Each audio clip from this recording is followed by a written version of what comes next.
You're listening to She Speaks, a Let Her Speak podcast that celebrates women's fearlessness, resiliency, and readiness to change the world.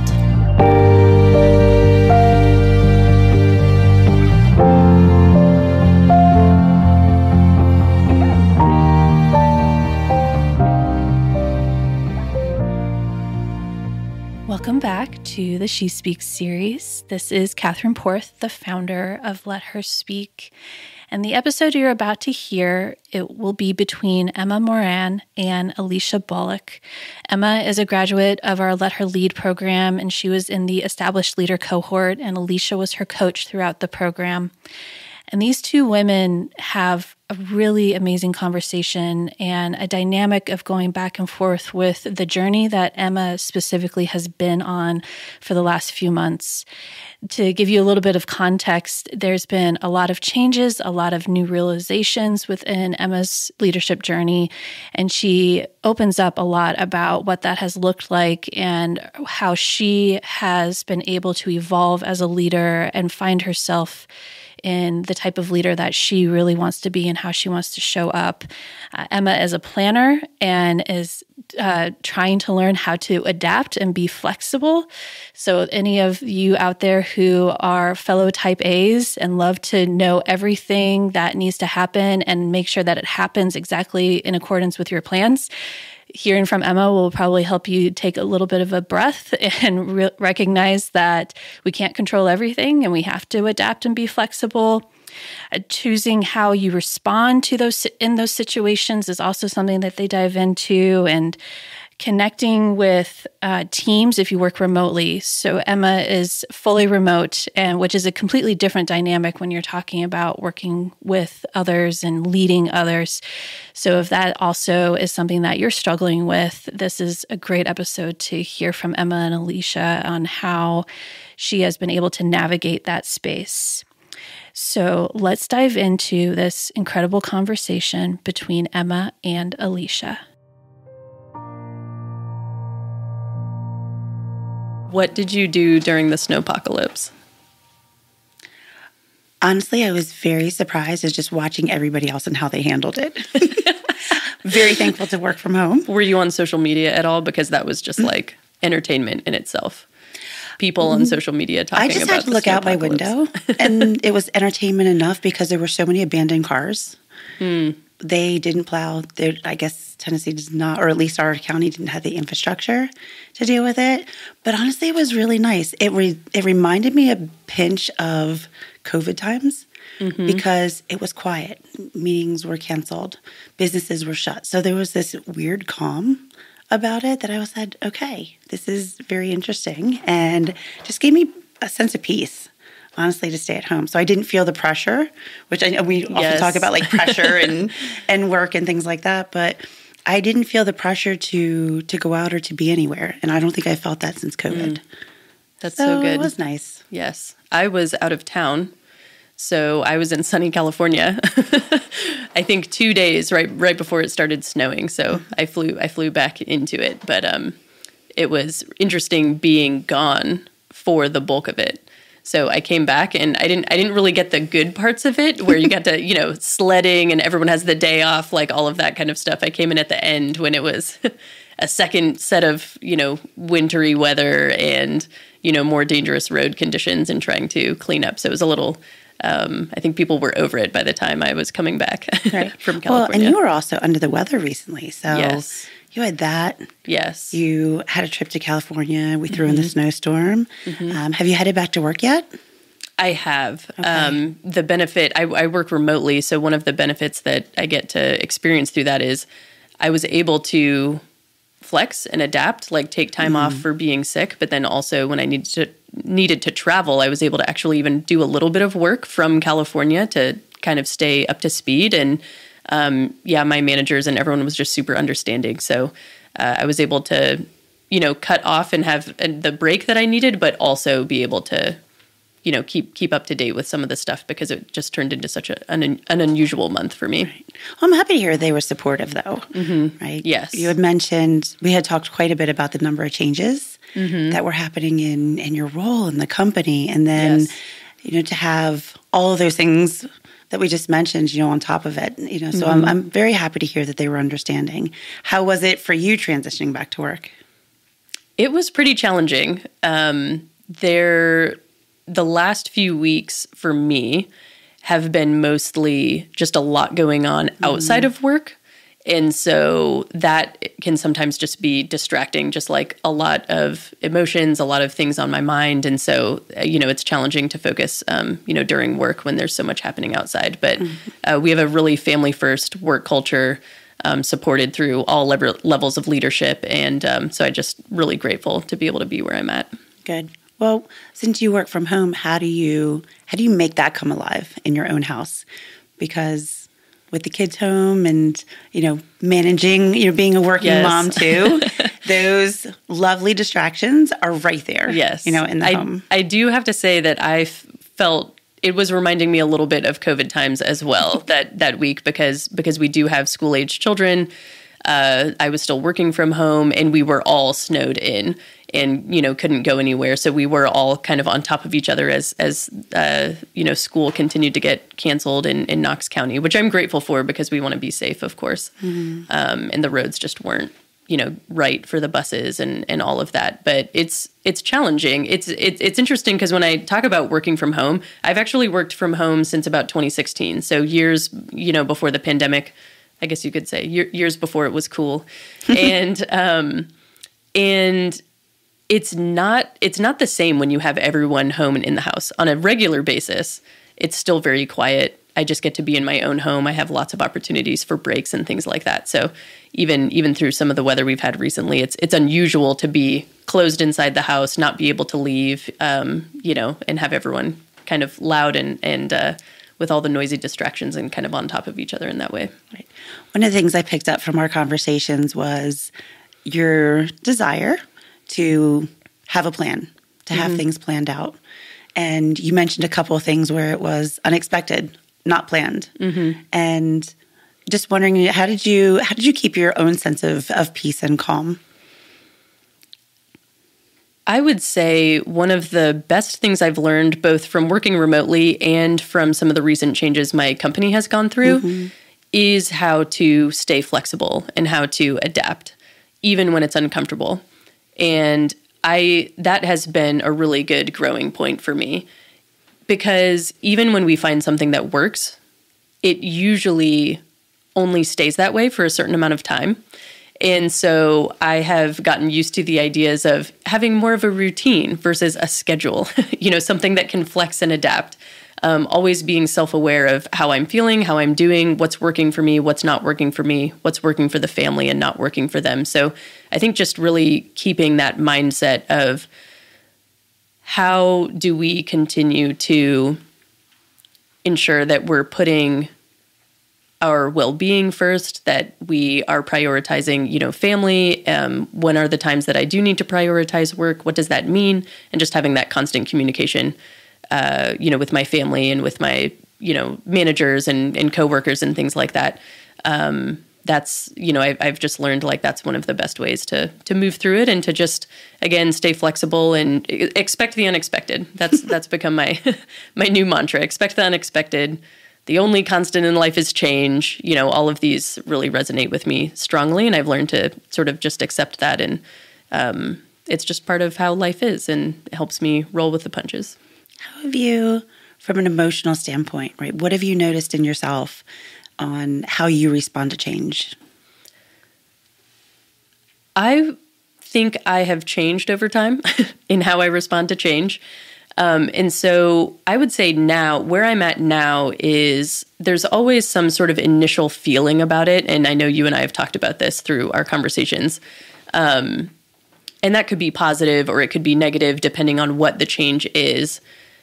But I have a better ability now to allow myself to feel that feeling, whatever it is, positive or negative, and then take that step back and think, okay, how do I actually want to move forward though? How do I want to respond to this, and what does it mean? And not react from the place of emotion, but react more from a place of, I guess just like applying my self-awareness and logic and, like how do I actually want to show up and act and behave in this situation? Yeah. And I guess what I hear from that too is there's the change, the unplanned, right? The unscheduled, being flexible in the moment and reacting. But what I hear you saying is taking that pause and choosing how do you want to respond. Mm-hmm. And, I think particularly in the workplace is, I'll say, I'd like to believe there's a lot more forgiveness sometimes with our family, mm-hmm. When we have a bad day or we're not showing up as our best self. And oftentimes maybe an additional layer of uncertainty or anxiety that comes from when we hear things around change. It's like, oh, how do I show up professionally? How do I show up mm-hmm. with no emotion?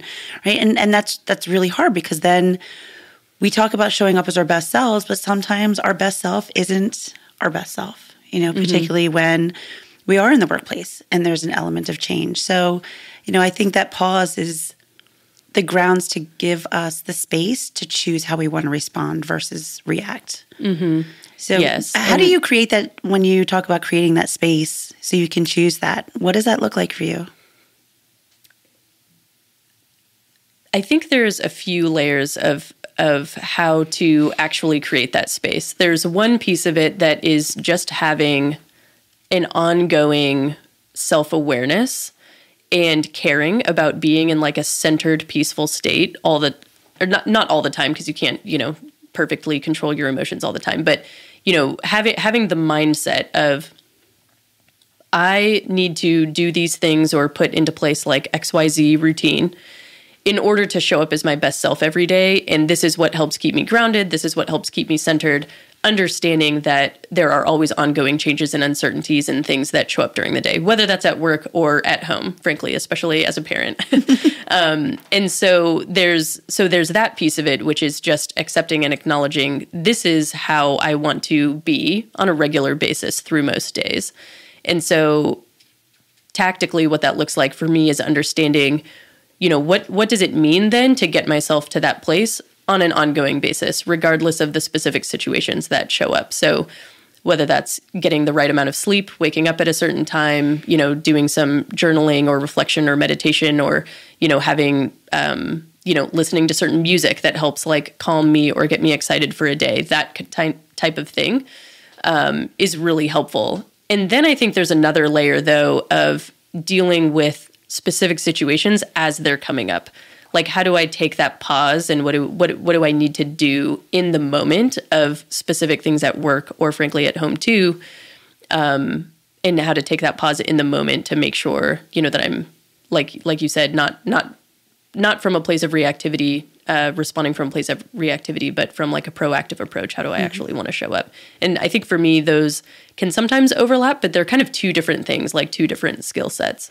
And I think it's the one that's in the moment that can sometimes be the hardest or the most emotionally charged. Like, how do you detach when you're in that moment and sort of acknowledge that whatever those feelings are that are coming up, and still take that space and then come back to the situation and respond appropriately. Yeah, you touched on something so important, which is we hear something that shakes our foundation, right? Mm-hmm. Again, I think about some of the changes that you shared in the workplace, things that you've shared with home, since we've met, and that initial emotional reaction, mm-hmm. right? And the decision to say, one, that space.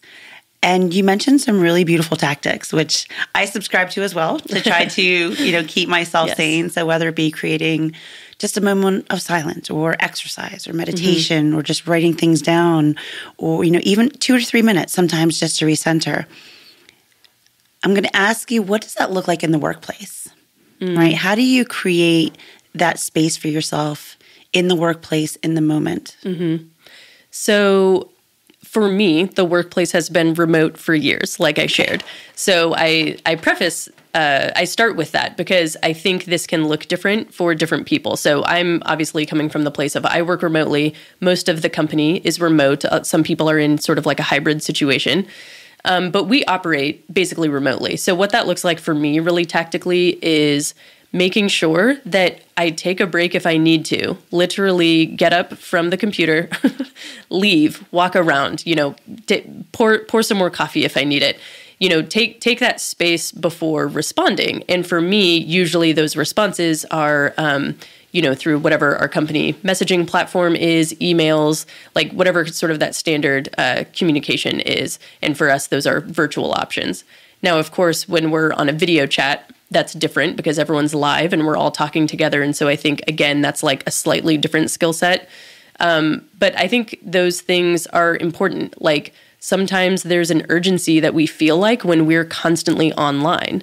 And the nature of my work is remote and I'm on my computer all the time. So I need to acknowledge that as part of my experience in my environment, that I am online a lot and we're all communicating online throughout the entire day. And so, I liken it kind of like to when you get stuck like doom scrolling on social media, like you have to pause and have that awareness, like, wait a minute, how do I take a step? Like I need to step away from the screen for a moment, and not just respond right away. And so I think for me, that's something that actually is important for us to acknowledge for those of us that work remotely as part of our work environment, that it's virtual. And so just simply stepping away before responding to the message or before, sending the email can be helpful. I've heard some other strategies too that can help where like kind of writing out a response ahead of time or like talking it out ahead of time, but like before actually doing it. So you kind of get it out of your system. And this has helped me sometimes, like I get it out of my system, what I'm thinking, and it helps me clarify my thoughts. It's not always for the purpose of like, oh, I need to vent or something. Like that's not always the case, but it's more just like, why is this bothering me? You and I have talked about this. Like, what is coming up for me? Is this bothering me or am I taken off guard? Like, what is that feeling exactly? And taking that space to get that clarity on what that means helps me come back to the situation how I want to. I also think, a question that I often ask myself when I'm starting to feel like that heat, right? That rise of emotion is, what else is going on, right? Is it something in the workplace, or is that I'm already wound tight from something personal that's not even related? Yes. And so there's already sort of this ripe ground that yet another change, gets dumped on. You mentioned something interesting in that hybrid working environment, or even remote interaction. And like you, I started working remote many years ago, but I think there's a big workforce now where working remote is a newer skill, not new. Yes. And a lot of momentum around self-awareness.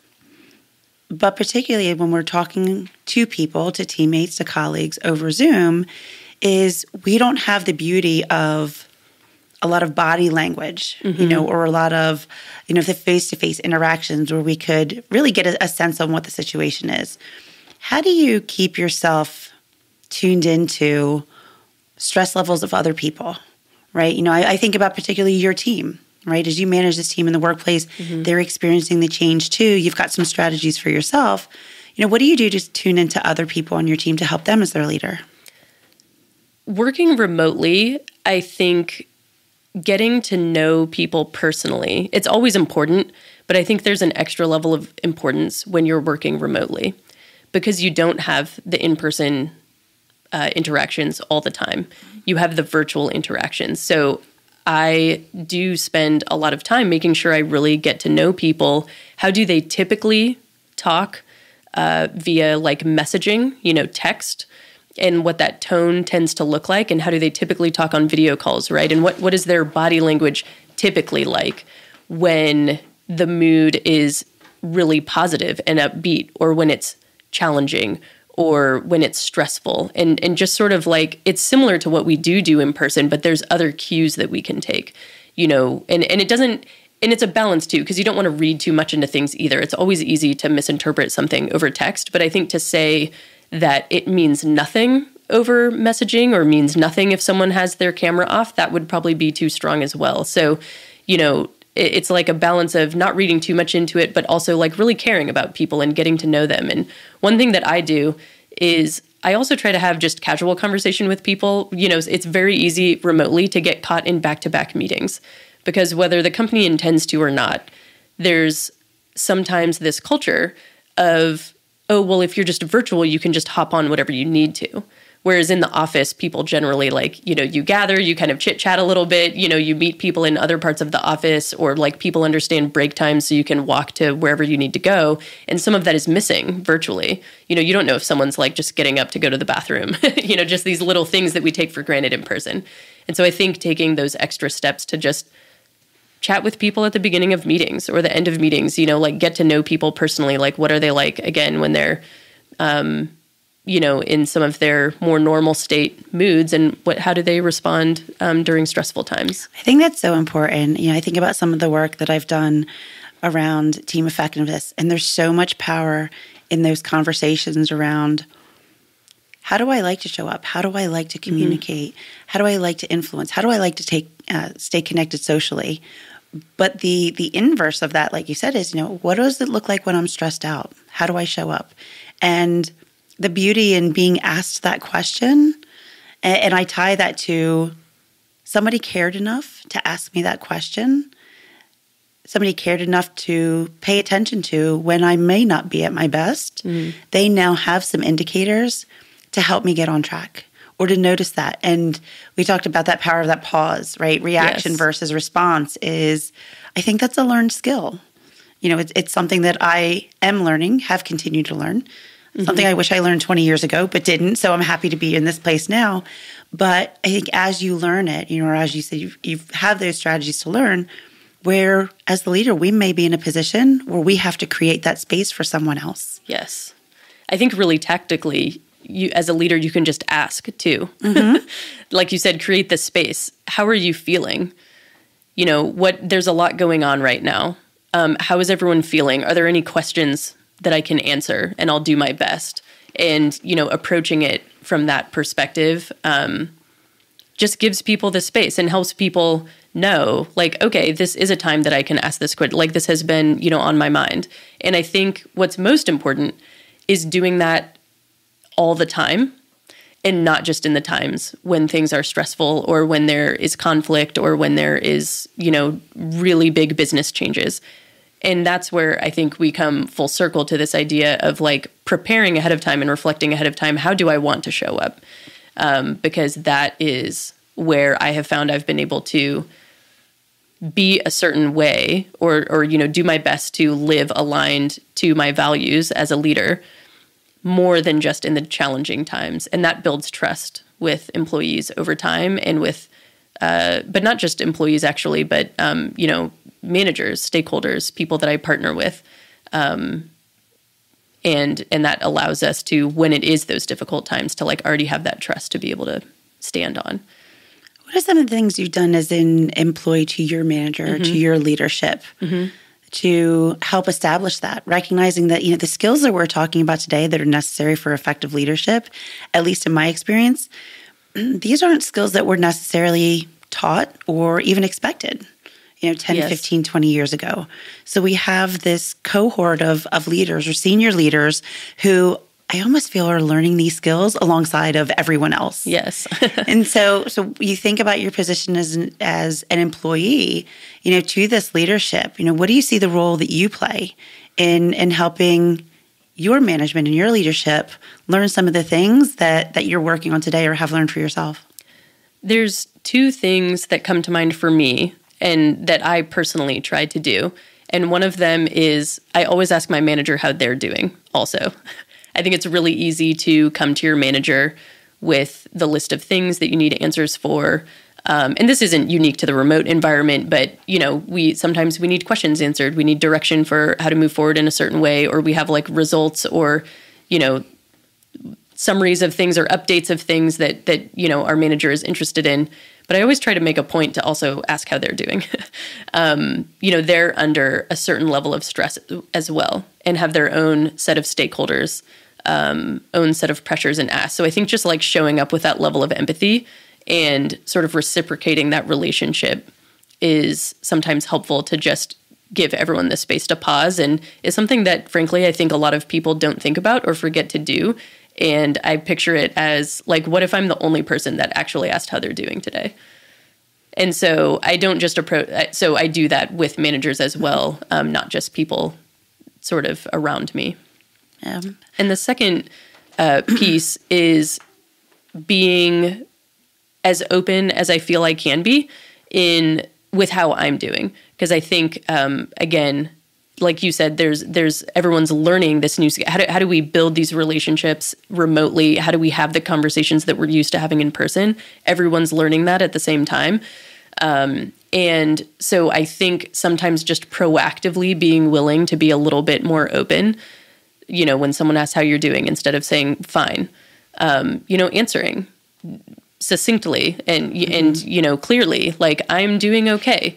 I'm excited about these projects, but some aspects are challenging because of this and this, and I'm feeling kind of stressed with it. I'd like to, talk about some deadlines, and just being open with that instead of feeling like we need to portray the mask that everything is perfect and we have everything together. Buttoned up. Yeah. And you say openness. The other words that come up for me are being honest, right? Being transparent.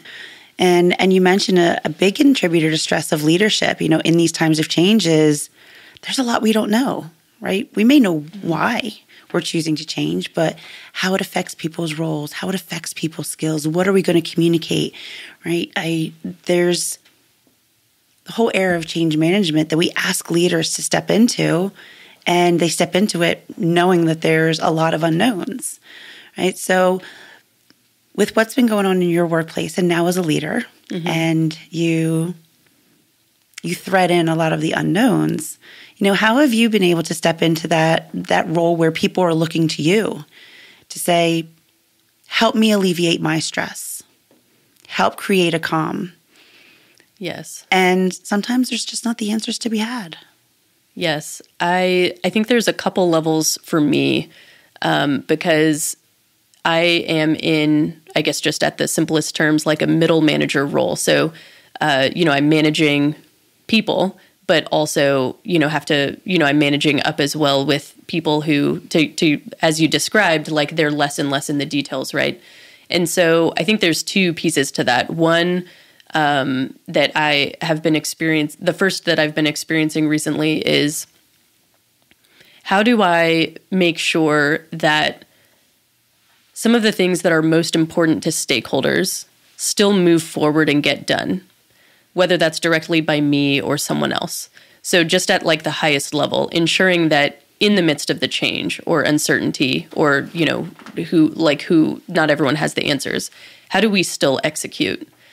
And being willing to, we talk a lot about being like player coaches at our company. So being willing to, first of all, be in the weeds and the details myself where I need to, or direct and delegate to someone else so that we can all move forward and sort of take that pressure off of, different managers so that they don't have to worry about that. And then I think the other piece is myself being okay with not having all the answers. So it always comes back to that. But I am someone that I like to have the answers. So this is a big growing area and point for me, because not only do I like to have all the answers, I'm really good at getting the answers. And I understand how things are connected typically. And so when that shifts and there's a lot of uncertainty and I don't have all the answers, or there's new things being asked of me that I haven't done before, I have had to grow myself, which I think just takes the self-awareness and the humility and the just like the acknowledgement to say, this is a new area for me, but I can learn. I'm smart and I can learn and I can figure it out. But also just admitting when it's like, well, I don't have that answer actually, and being okay with saying that, because I think sometimes that's also something that we need to grow in. And I know that I've grown in my career, is being okay with telling someone that I don't have the answer or that I don't have it yet, right? In the times that it's appropriate to just say, I don't know yet. Do you recall a time when you first had to say that? I don't know. Oh my gosh. I'm sure I had to do that really early in my career, but I think I was so, I have such a perfectionist and like high achiever personality that I remember some of these things being extremely uncomfortable earlier in my career. And so now it's okay with them being like a little bit more normal, a little bit more So like that in and of itself feels like a growth to me that I actually can't remember, the exact one of those times or at this company. in particular where I didn't have the answer, because I usually do. And I think that's fantastic growth.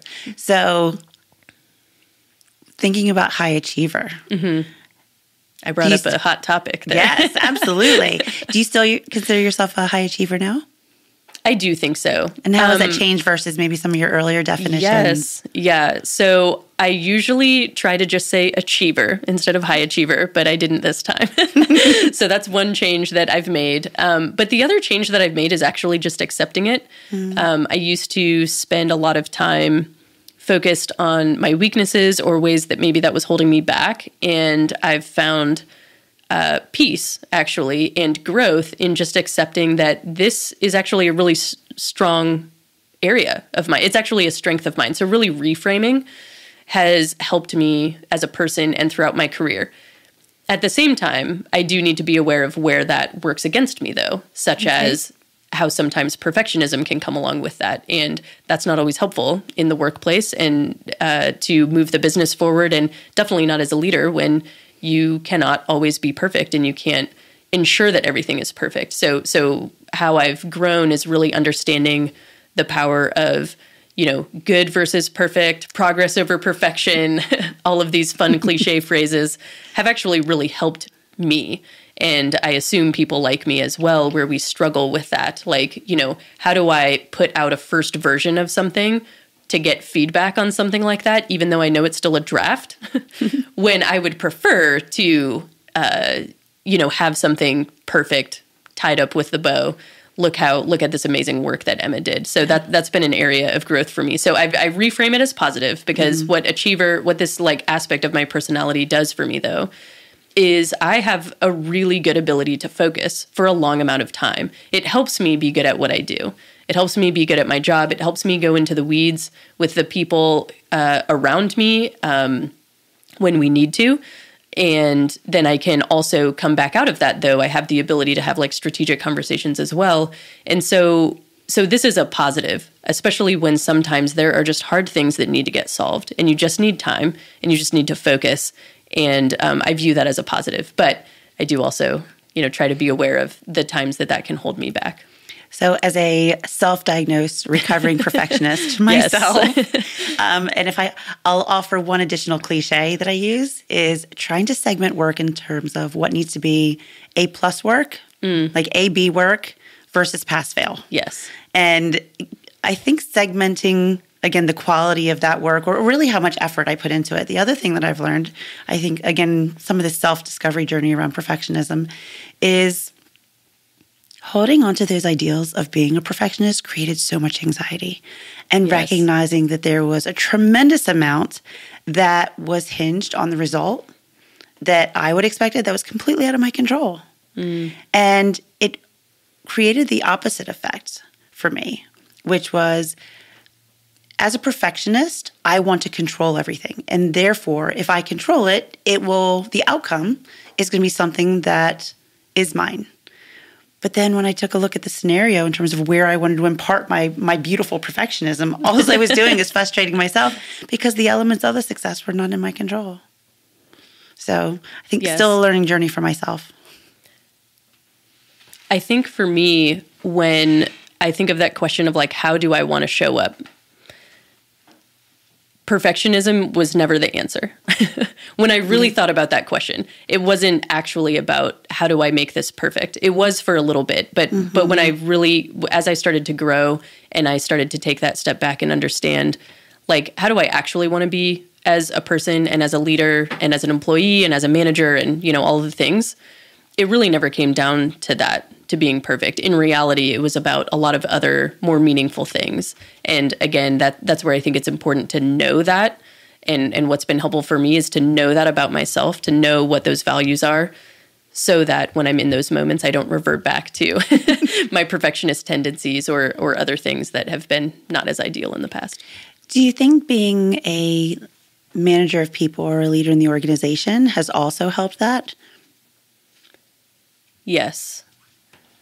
Because it has allowed me to experience certain situations and confront those situations in the moment, like living it real time, like taking it out of theory and out of like cliche quotes and, this is what makes a good leader, and actually having real lived experiences of what are you going to do? What am I going to do in this moment? Literally, how am I going to respond? Because it impacts other people who I love and respect and work with every day.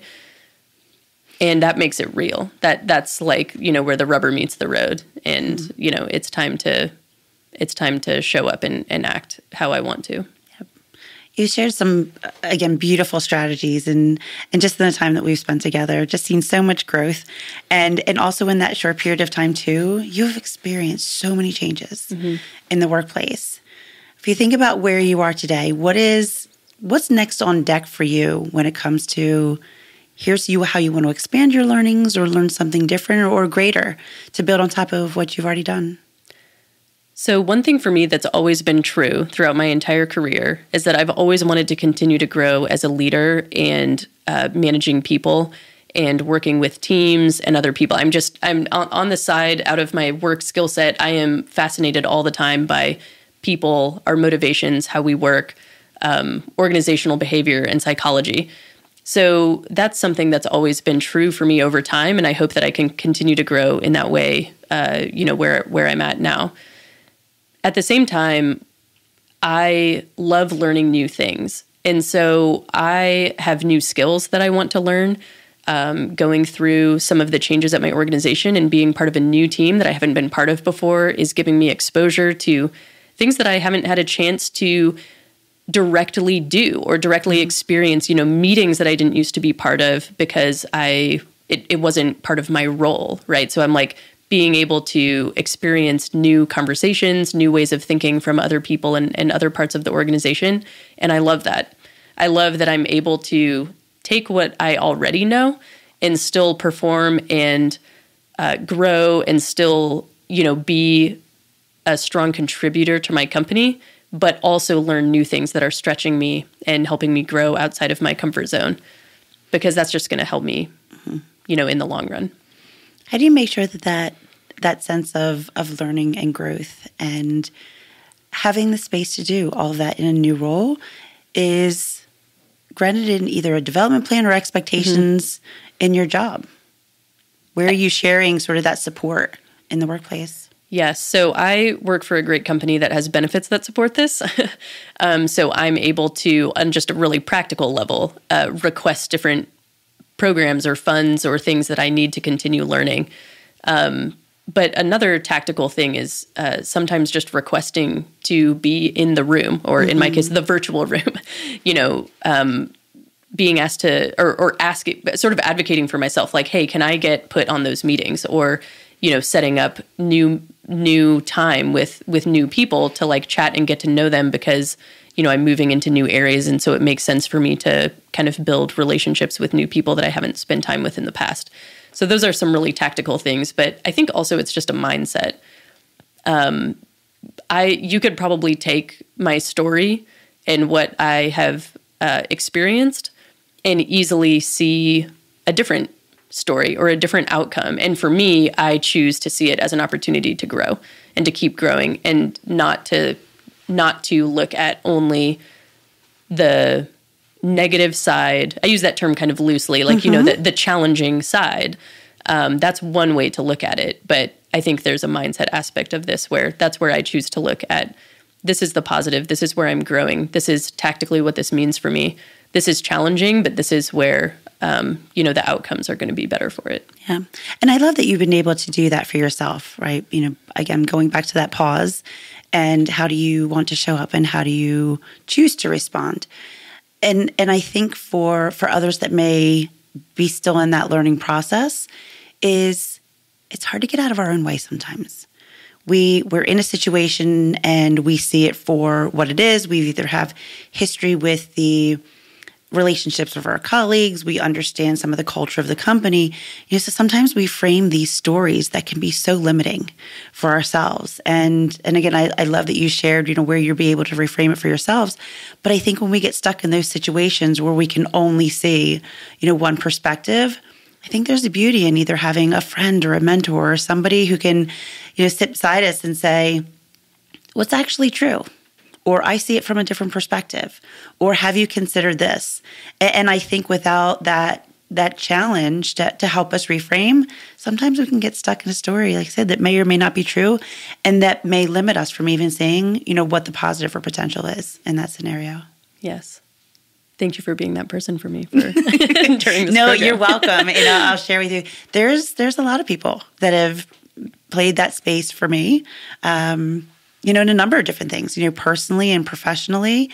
And I would say over the last year plus, the emotional roller coaster, with moving down to Tennessee and starting new business, where sometimes we get stuck on the ride, right? It's on this loop, this infinite loop, all the time, where having other people's perspective to say, help me get out of my own way, and trusting the person I'm talking to, whether it's just let it pass to here's a different perspective to I see it differently, or have you tried this? And going back to a point that you made, Emma, which is just feel heard. Somebody asked me. Somebody created this space to have a conversation and listen. And usually at the end, even if I don't feel like I've got a solid solution, I feel better because now I've been able to park the emotion and now focus on things that I can do to help solve or resolve the situation. Yes. So thank you for being, that space too, for me.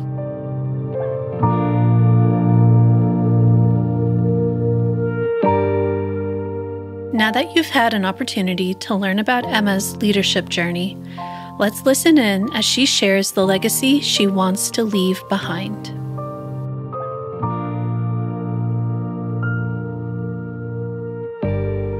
Around 5 years ago, I listened to a podcast that fundamentally changed how I viewed myself. The message was, everyone is a leader, and we all have influence. The point was that leadership and influence are not necessarily tied to our job, position, title, or authority. Regardless of who we are and what job we have, we're all leaders, and we influence ourselves, our families, our loved ones, and our communities. But that's not what I believed growing up.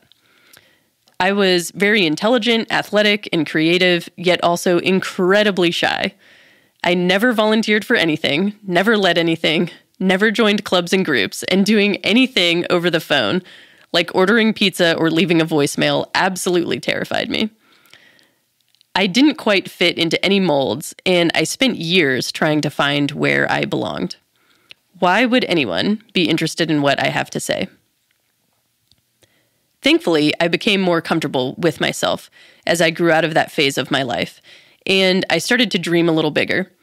I put myself out there more, got involved in a few things, and let myself imagine what it might be like to do work that matters and make a difference in the world. I worked for some nonprofits with national and global recognition before starting my own business. Then I helped build a few online communities, first connecting creatives, then women in business, then athletes. But something was still missing, which brings me back to the message, we are all leaders and everyone has influence. This struck me when I heard it because I realized I was influencing people whether I tried to or not. I would leave a legacy whether I wanted to or not. So what legacy was that going to be? Instead of chasing external validation from people who lived all over the country and frankly didn't even know me, who was I to the people right next to me? My partner, my family, my coworkers, my neighbors. That's when I experienced a real shift internally around what leadership, impact, and influence mean to me. It no longer felt untouchable, like it was only for people who are important or famous thought leaders. I realized the most important impact I could make was on myself, my family, and my local community. So the idea of legacy and how I want to leave the world has become much simpler.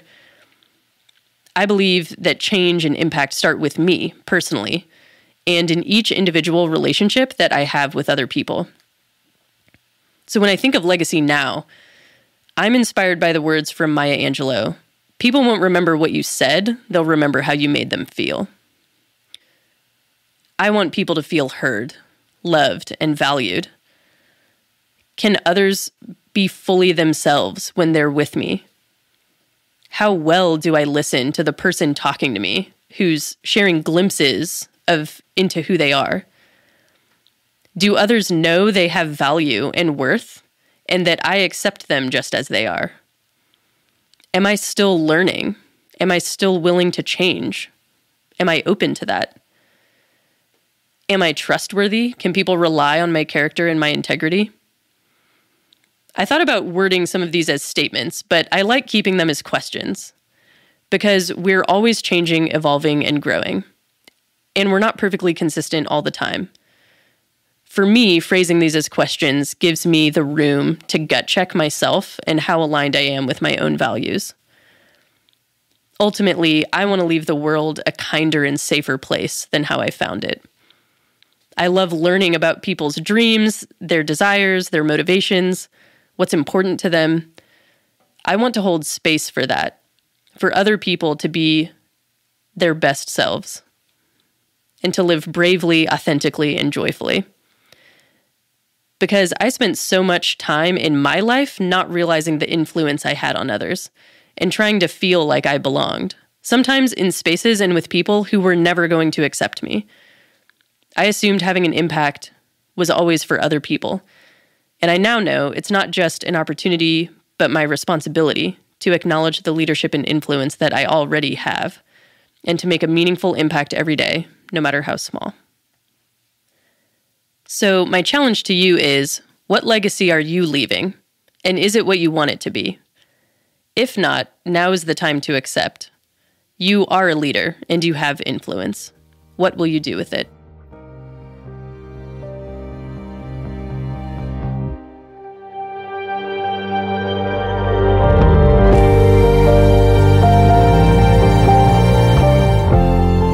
This episode of She Speaks is brought to you by our amazing partners at Shod Companies. She Speaks is produced, edited, and scored by the very talented Travis Tench at Oak Hill Audio. If you loved the episode you just heard and want to support Let Her Speak's mission of elevating real women's stories, don't forget to follow, subscribe, and share at Let Her Speak USA. Together, we will make our voices heard.